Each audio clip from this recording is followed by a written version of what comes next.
Hello and welcome back to Tommy's Top Shelf Comics. I'm Tommy, joined by Murphy.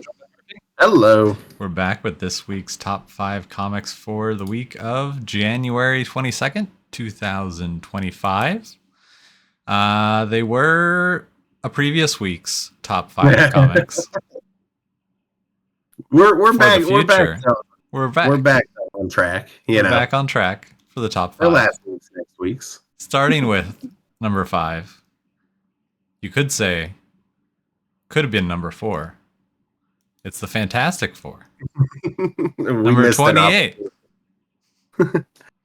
So it's been months since Dr. Doom became Sorcerer Supreme and disappeared. Reed Richards, the smartest man on the planet, has spent that time trying to find a way to understand magic so he can find and stop Doom, and he's failed. But when Sue suggests there's another man who holds both a graduate degree in physics and an understanding of magic, Dane Whitman, the Black Knight, Reed and Sue decide to see if he can offer any insights. Dane's help sends Reed and Sue's minds back in time to possess the body of two people in the past where, without their powers, they search for the one magical item that can cut through Doom's illusions. But the Black Knight has motivations of his own, and the past isn't what it used to be. Man, they just gave away the whole issue. For real, though. It's like the longest description ever. But either way, I mean, I like the Fantastic Four a lot. I did give up a little bit on this run of it, but especially heading into this year with all the Doom stuff that's about to happen, like we've got One World Under Doom starting, I think, end of February. Okay. Like this is going to start being some build up to that, and it's definitely worth checking out. You gonna pick up the Rivals variant cover? I should. I didn't even know those things were happening. It's a Peach Momoko one on this one. Is it the Galacta? Mm-hmm. Yeah, no, and Jeff. Oh, and Jeff. I didn't see Jeff in there. I feel like Jeff definitely is like made for Peach Momoko. You can do so much with her style. Not a little really shark with legs. You really can. But moving on to our number 4 this week. We got Wolverine Revenge Red Band Edition, number 4. The same vicious vengeance unleashed in Wolverine Vengeance number 4, only expanded and bloodier than ever in the Red Band Edition, featuring exclusive pages, polybag to contain the explicit violence. So this is Greg Capullo's Wolverine. It seems like the solicitation for the censored version, it must be there, you know? Sure, because an eye for an eye, time has passed since Wolverine's quest for vengeance began. But as an eye for an eye escalates through the years, revenge becomes a family affair. And this is going to be one hell of a reunion, a shocking development in Hickman and Capullo's saga of the Wolverine that must be experienced to be believed. That said, I feel like you do need to get the red band on this. I pick up both just because I like seeing the difference. Sure. But like the violence in it, Capullo's just like unleashed, just doing whatever he wants. Like I like the red band, and it's been cool. It's the mutants he's gone up against have been interesting. You know, like you have Colossus as one of them, Omega Red, his friends at times, obviously. So I'm definitely excited. I think this is done in like the next issue. I think 5 might be the end. 5 is it? Is that what it says there? Yep. So it's definitely going to be something. I'm sure they got a big Jonathan Hickman size status quo shifter for 2 issues. I'm sure. But moving on to our number 3 this week, we have Absolute Wonder Woman, number 4. Diana makes the ultimate sacrifice. The Tetracide is the 4 killer, and Diana has done the unthinkable to escape its fatal grasp. The move may have saved her to fight another day, but the price Diana paid is more than she can stand to lose for the fight that's coming. She will need the help of her allies, both old and new, to recover what she has lost and save Gateway City. Now, I was half expecting them to do like an origin issue like they did with Batman issue 4. Right. But I don't think they're going to do that with her. No. How long do you think it's going to be before they start mixing the titles, though? Because I give it at least 6 to 8 issues. 6 to 8? Because then it's the middle of the second story arc. Yeah, and then they come together. They had to set up the reason why. So like one conclusive story arc, set up the reason why they would need to meet. So some big event, right? And then they all come together in the midway through the second arc. That's all right. I don't know. I mean, how do you do it sooner? Yeah, I guess you're we're right. Already at 4. I mean, and the DC, if you look, I read the DC All In special, and basically a whole bunch of villains got released into the absolute universe. So I guess probably once they start introducing the next wave of characters to it, because I don't think you can just bring together Batman, Superman, and Wonder Woman. You got to do the whole Justice League. Much. Right. Yeah. No, you're probably right. We'll see. Either way, I'm excited. Absolute's going to kill it this year. If the end of last year was any indicator. Yeah. But moving on to our number 2 this week, we have World Tree, number 12. So this is the first time we've seen World Tree since what, June, July? June. So issue 12. Before she was the Undernet's remorseless assassin, PH34R was a little girl named Sammy, who just wanted to know what her big brother and his hacker friends were doing online all day. Multiple Eisner Award winner James Tynion IV and acclaimed artist Fernando Blanco returned to the long-awaited story behind World Tree's iconic killer. We're back. Tynion's been busy, man. That's why He's been very busy. That's why it takes like 6-7 months for an issue. You know? But I've liked this story the whole way through. It feels like, especially compared to some of his others, it's like very slow. And it's been out for 2 years and is only on issue 12. Yeah. You know? Whereas you look at like House of Slaughter and stuff like that, House of Slaughter is on 30 now too. Yeah. You know? Yeah. But I like this story a lot, and we're now going to get like the origin story of the naked lady walking around killing everybody at the internet's behest. So I think it could be a pretty fun story. Yeah.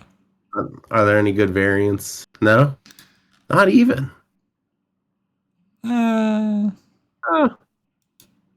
Puppeteer is pretty cool. Yeah. Yeah, either way, I like this story a lot. I hope they could start releasing issues a little bit quicker. Like an arc, you know. Yeah. Get me through like 3-4 issues and then stop. Get through the story, yeah. Yeah. But speaking of getting through a story, our number 1 this week, Ultimate Spider-Man, number 13. Kraven's most dangerous game. The Sinister Six are all hunting Spider-Man and the Green Goblin for their ringleader, Kingpin. And this time, Kraven has the upper hand in this love letter to Kraven's last hunt. This year's going to be good for Ultimate, too. And I like the way they're doing Spider-Man right now. Like, so they fought the Black Cat, who's part of the Sinister Six, and then Green Goblin basically beat him up so bad that now Kraven's coming to get him. So they're just going to work their way through the Sinister Six in Ultimate Verse. You know? So Kraven's last. Every time Kraven is the source of the Spider-Man story, I feel like it's good. It just sucks they did him so dirty with that movie. It's true. You know? He's a serious character. But no, it already seems pretty intense because he replaced them with symbiotes who were mimicking being Peter and Harry Osborn. So no one knows that they're even gone. Oh. Yeah. Huh. Let's see.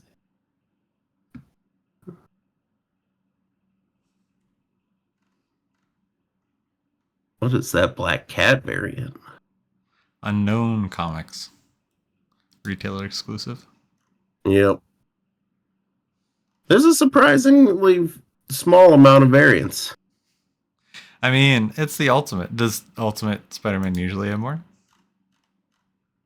I mean, the first few did at least, but those were like such highly hyped issues. True. Like I think issue 1 had like it was one of those 30 variant comics. Of course. Yeah, I mean, it looks like they usually do. I'm flipping back through the past couple. Yeah, there's some pretty good ones. But yeah, either way, I think it's cool the way they're doing this story, and they set it up for another year of just pumping out Spider-Man comics. But the Ultimate Universe in general is getting pretty revved up.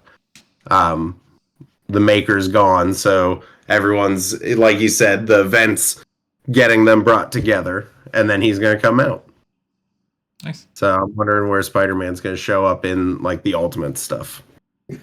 True. But then we also wanted to talk about something that happened this week in the comic industry. Diamond Distributor filed for Chapter 11 bankruptcy. Now, they had already started losing people. We talked about that, like during COVID and everything like that. DC switched to Penguin. Yeah, at least ended the exclusivity. So like it didn't affect me too much. Now this week, everybody, I did get affected. One of the only books that my local shop gets from Diamond is Distillery Books. So I didn't get You Won't Feel a Thing Yet.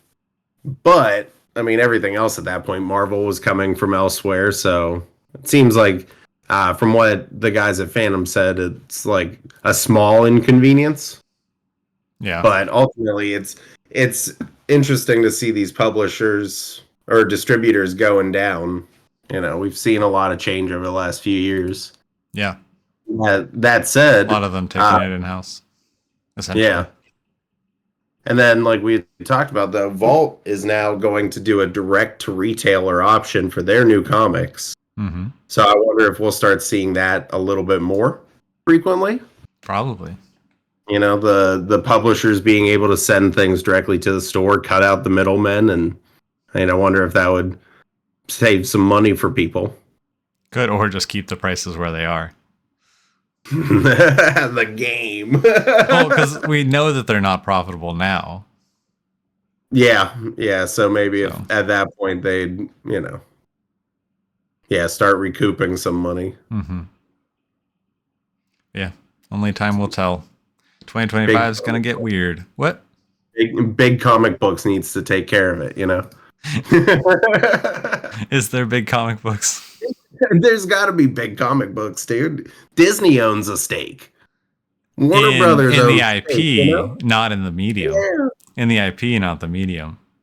Yeah, but you don't get more of the IP without that medium. Yes, you do. I don't know. Not as good. But you do.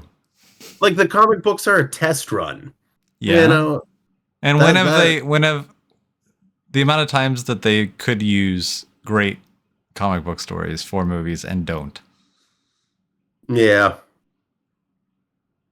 I don't know. Time will tell. I guess we'll just have to wait for the next 75 years of comic book movies and TV shows. I'll be there for all of them. I'm going to stay alive just to watch all of them. You have to see how it ends. Right? They've been building to this since I was 18 years old. Back in my day, Tobey Maguire was Spider-Man. And on that note, we'll catch you guys later. See ya.